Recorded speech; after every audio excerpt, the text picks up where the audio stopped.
Around the early 1960s, a Romanian psychologist and chemist named Cornelia Giurgea synthesized a new drug called Piracetam. This new drug was unique due to its brain-enhancing properties. And about a decade later, Giurgea coined a new term, nootropic, in order to describe piracetam and similar substances. Giurgea saw something in these brain-boosting nootropics. He saw potential. Potential in discovering and creating substances that would improve the mind, treat cognitive disease, and give healthy individuals a means to improve and evolve their brains. Now, fast forward to 2017, where these brain-boosting substances called nootropics hold massive potential. And not only for average individuals, but for those who rely heavily on their brain's performance, like competitive gamers. For competitive gamers, nootropics hold the promise of improving brain function, enhancing their performance, and ultimately giving them the edge they need to win. But with so much potential, one needs to ask, are nootropics safe? Or are they going to become the steroids of esports?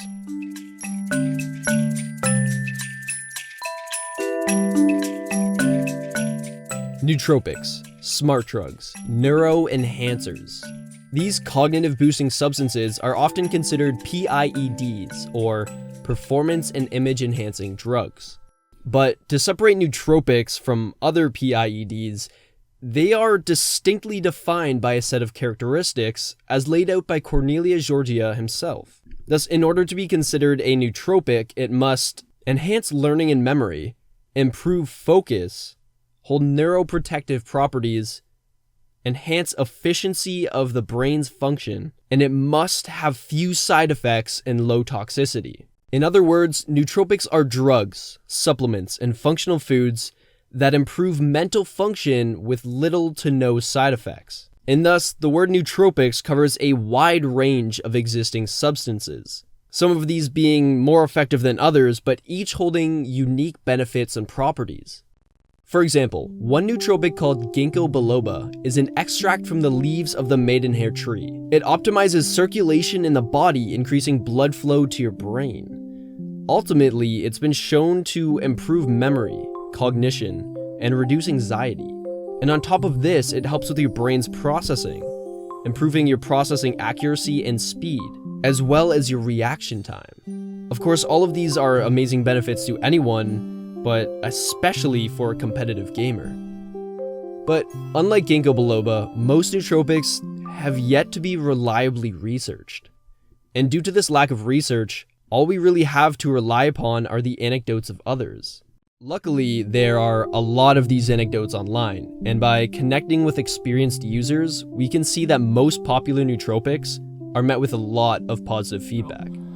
You don't have a buzzed feeling or anything like that. You feel more, I don't know, kind of in a zone where you can just, if there's something that you have to get done, you're going to get it done. You're going to be really focused.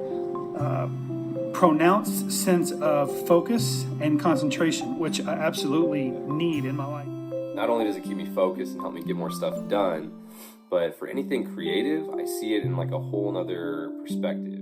And while most nootropic users report on their subjective experience, others use cognitive tests to measure their improvements. So if we're looking at the levels scored on average, memory increased by about 20%. And if you're looking at the scores increased about 42%. So this was an outstanding test. So on the surface, most nootropics are backed by reliable research or they have tons of anecdotal evidence. And the claimed benefits are amazing, especially for competitive gamers. But there's still a question that needs to be asked. Are nootropics really that safe? Or are they the steroid of esports? This comparison isn't new. In fact, it's the hook point of this Motherboard documentary on nootropics. Do you think that nootropics are the steroids of esports? Yes. Like confidently yes, and you're not shying away from the term steroid. They work. So, are they actually the steroid of esports? No. Like, confidently no. This comparison is completely wrong in terms of safety and efficacy, but I'll give the benefit of the doubt. There are clear positive correlations between the two.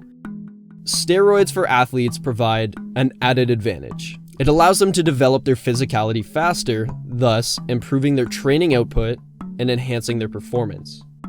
Nootropics can provide an added advantage, allowing esports athletes, or e-athletes, to develop their skills and mental abilities faster, thus improving their training output and enhancing their performance. But this is where we draw the line and where the comparison goes bad, because with steroids comes massive drawback. Steroids are considered cheating in sports, and rightly so. Their magnitude of effect is like scripting or having an aimbot in esports, and so they're banned. And on top of this, steroids are riddled with negative side effects and can even be life-threatening. Nootropics, on the other hand, are not considered cheating, are not banned, and by definition can't be toxic or have negative side effects. So this calls for a way better comparison between nootropics and something within sports. Luckily, there is one. For athletes and bodybuilders, they don't need to take steroids to get some sort of competitive edge. There are tons of better options. For example, taking the right vitamins and eating sufficient protein is commonplace for optimizing the body. But even on top of this, there's another unique option. For athletes, there's a powerful supplement that effectively improves one's physical development and performance. This supplement is called creatine. Unlike steroids, creatine has little to no side effects. It's considered safe and legal, and it's allowed in competitive sports. On top of this, it's effective. One meta-analysis shows that creatine is able to increase a 12% improvement in strength to 20%. For the less serious athlete, this is a desirable increase, but for those on a competitive level, this is huge. When you're competing, every single percentage of improved training and performance puts you a step ahead of your competition.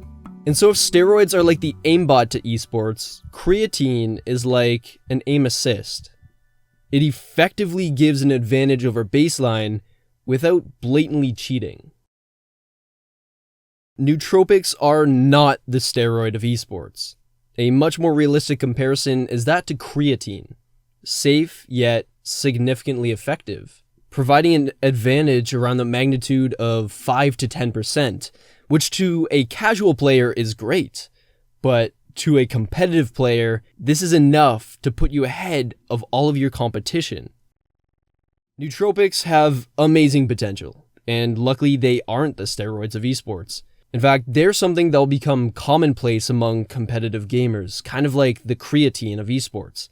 But there is still one massive difference in this comparison, because creatine is currently a well-known supplement among athletes, meaning that almost every athlete uses it, and this balances out that advantage that it gives. But nootropics aren't yet well known in esports. In fact, they're still a bit of a secret, meaning that those who are using them now have quite a significant advantage over most competitive gamers. And since you are now one of the few who know about this secret, you have the opportunity to make nootropics your secret weapon.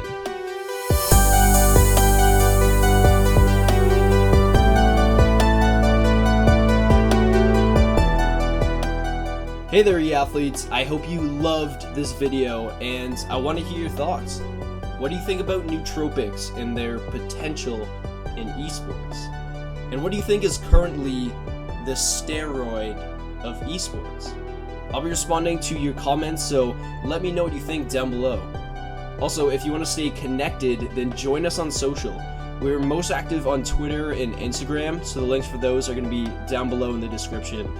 Anyways, thanks again for watching, and I'll see you in the next video.